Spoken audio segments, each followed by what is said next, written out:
Muchas gracias, María José. Pues no sé si hay preguntas en el día de hoy. ¿Preguntas? Sí, doctora, hay un buen grupo de preguntas para usted. Vamos allá, mire, Radio Nacional, al igual que otros muchos medios, trataré de mencionar algunos, le pregunta si se ha pedido a las comunidades autónomas un listado de instalaciones para aislar a asintomáticos. ¿Cuál sería el operativo? ¿Cuándo y cómo se harían las pruebas masivas para detectar estos casos a aislar? ¿Hay test suficientes para ellos? De la misma manera, pregunta El Español, ¿la realización de test de anticuerpos frente al coronavirus sería obligatoria? ¿Cómo se va a controlar? ¿Servimedia? ¿20 minutos? En fin, es un tema ahora muy presente. Y debo añadir que es como consecuencia de la reunión por videoconferencia que el presidente del Gobierno está manteniendo con los presidentes de comunidades autónomas y ciudades autónomas. Esta información ha saltado y pregunta a los medios por ello y se la traslado. Ya. Bueno, pues toda esta información lo que está reflejando son medidas que vamos a tener que ir poniendo en marcha en la siguiente fase, que yo creo que ayer o en uno de estos días ya comentaba un poco, que es una fase fundamental que tenemos ahora por delante, que es la fase que llamamos de desescalada o la fase de transición. Entonces hay una serie de medidas que van a ser absolutamente fundamentales en esta fase y es lo que nos va a permitir pasar de la situación de ahora, de todo este distanciamiento social tan importante que estamos teniendo, que es para contener el virus, que es lo que ha pasado en estas semanas, a una fase más de transición. Entonces, en esta fase hay medidas que son fundamentales. Una de ellas es la detección precoz de todos los casos y el aislamiento de estos casos a los que se tiene que detectar de forma precoz casos más graves y casos más leves. Entonces, en todos los escenarios que nos estamos planteando, y entiendo que por ahí irán las preguntas, y con el objetivo de garantizar que los casos con síntomas están aislados. Una opción es aislamiento en domicilio, pero hay otra opción, a veces no es posible y no se puede garantizar buenos aislamientos en domicilio. Entonces están poniendo encima de la mesa todo tipo de opciones y todo tipo de oportunidades de aislar a las personas, y unas de ellas pues serían en algún tipo de instalaciones, y entiendo que eso es lo que se está discutiendo, que no estoy yo, pero entiendo que eso es lo que se estará discutiendo. Y en ese sentido también es importante, ya que me preguntaba por los test, hacer test a todas estas personas que inician síntomas, que hay que, como decía, aislarlas. En ese sentido, ya se ha hecho una guía con las comunidades autónomas en la ponencia de alertas de cómo utilizar también estos test rápidos que nos van a garantizar este diagnóstico, y cómo aumentar nuestra capacidad, especialmente de hacer PCRs, que es un diagnóstico muy fiable. Y bueno, estamos trabajando en todo este tipo de escenarios. Entiendo que todas estas preguntas son dirigidas a todo lo que estamos preparando para la fase que esperemos en pocas semanas podamos comenzar de ir desescalando medidas, ¿no? Son todo. Pero La Vanguardia le pregunta si el siguiente paso es testar a la población, ¿cómo se hace? ¿Cómo se cubre a toda la población? ¿Cómo se planifica? ¿Con qué medios? Sí, lo importante de testar es testar especialmente a los casos que comienzan síntomas. Como decía, nuestro objetivo fundamental en esta siguiente fase de desescalado es que cualquier persona que inicie síntomas se diagnostica de forma precoz y se aísla. Además, hay otro tipo de test que yo creo que también comentábamos ayer, que son test para ver el estado inmunitario de la población, para ver si la población ya ha pasado la enfermedad. En ese sentido, estamos también ya preparando un gran estudio de seroprevalencia, que llamamos, para ver cómo está la población ya de inmune, ¿no?, frente a esta enfermedad. Entonces hay dos líneas: garantizar diagnóstico precoz y ver si la población ha pasado ya la enfermedad, y en ambas estamos trabajando, poniendo en marcha la capacidad de producción de más test y de todas estas medidas. La cadena de Televisión 4 pregunta también acerca de los test, cuando se estiman que se podrían comenzar a hacer los test para comprobar la inmunidad, el criterio para realizarlos.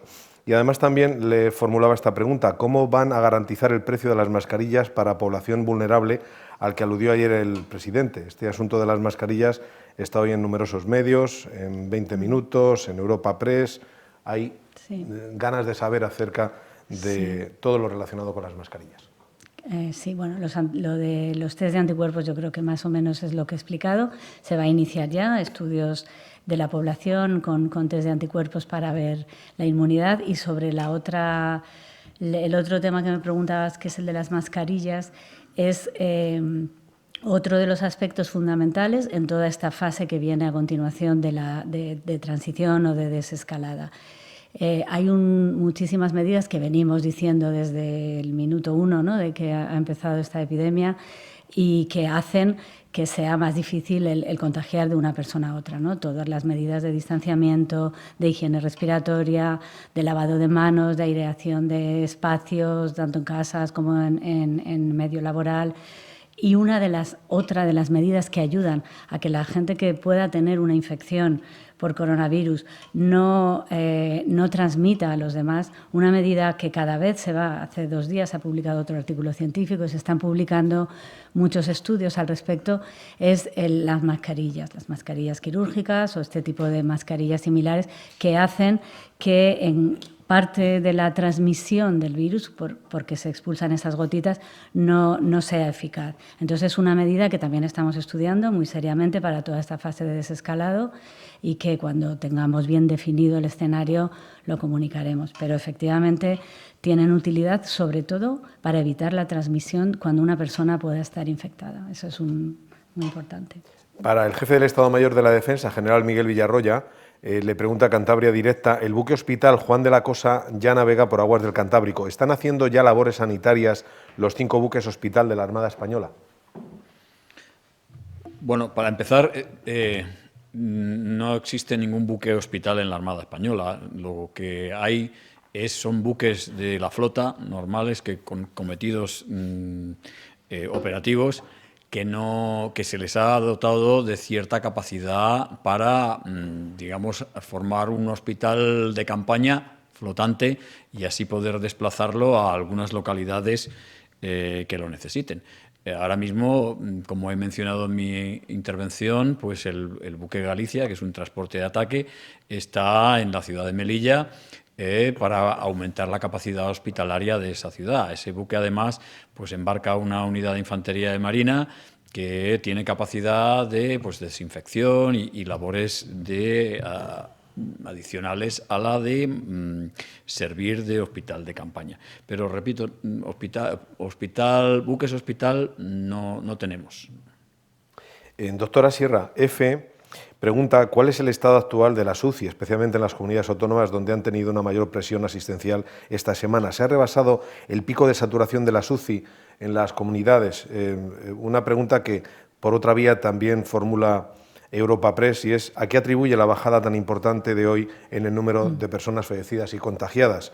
¿Es por el desfase que se produce los fines de semana o la cifra es que ha bajado de verdad?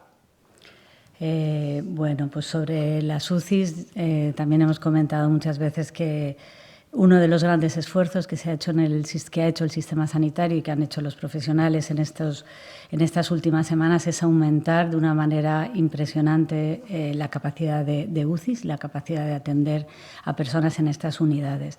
Pero es verdad que todas estas medidas, llevamos 3 semanas ya con un distanciamiento social importante, empiezan a ver su reflejo y el reflejo es que es verdad que estamos en fin de semana y siempre digo que las cifras del fin de semana hay que consolidarlas en la semana siguiente, pero sí que es verdad que tenemos una sensación de que la presión tanto sobre los casos hospitalizados como de alguna manera empieza también a verse en algunos puntos sobre las unidades de cuidados intensivos empieza a reflejarse y es un poco lo que esperábamos después de estas 3 semanas de tanto distanciamiento.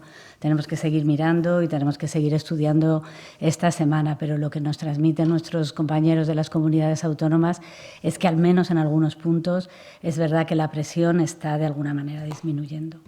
A usted como experta, Hispanidad, el diario digital Hispanidad le pregunta, ¿puede añadir algo más a lo dicho sobre el grado de inmunización de la población española frente al coronavirus? En el caso del COVID, ¿qué nos dice de la experiencia médica? ¿Los afectados ya recuperados son agentes inmunizadores o todavía serían agentes de contagio? Sobre